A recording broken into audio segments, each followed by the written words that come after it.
Secretary Hamilton, how did you characterize the economic ideas of your debating opponent, President Jefferson, with respect, condescension, or some mixture?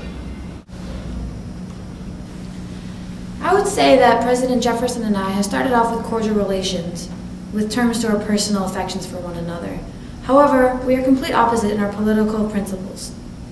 While I thrive on controversy and debate, such as this today, in the guise of gentlemanly courtesy, President Jefferson has avoided confrontation that could have produced useful resolution.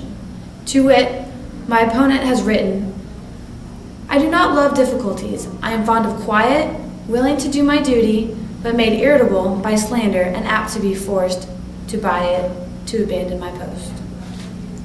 From your time period, historians Elkins and McKendrick have written that of all the events that shaped the political life of the new republic in its earliest years, none was more central than the massive personal and political enmity, classic in the annals of American history, which developed in the course of the 1790s between Alexander Hamilton and President Jefferson.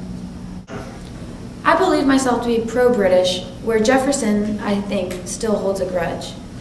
I believe that Britain is a sustainable trading partner as opposed to France, who only specialize in items such as lingerie and brandy.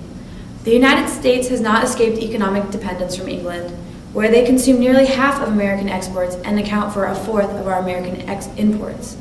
England provides everyday use products such as cutlery, pottery, and other goods that can be more widely used here in the United States.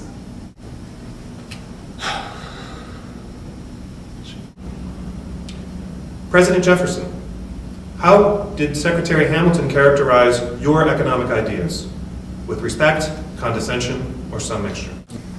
Thank you for the question, Mr. Moderator.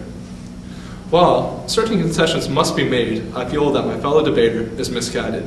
The path that Hamilton will want to trek down will corrupt our present Republican form of government to a financial monarchy patterned to Britain. If unchecked, it would truly spell the demise of our society. Hamilton and his speculators are pushing the common American citizen down a path of vice and idleness instead of one of industry and morality. I have to believe that one of our biggest points stems from the creation of a national bank. I have said it once and I'll say it again. I sincerely believe that the banking establishments are more dangerous than standing armies, that the principle of spending money to be paid by posterity under the name of funding is but swindling fortuity on a large scale. Furthermore, I have written that the business of banking is essentially an infinity of successive felonious larcenies. I honestly believe that our nation has a chance to be something great, a true Republican society. Hamilton's views, however, will push us down the same path that Europe has already gone down. His dream for America is one which promotes the corruption within our cities, one where the division of class is so apparent.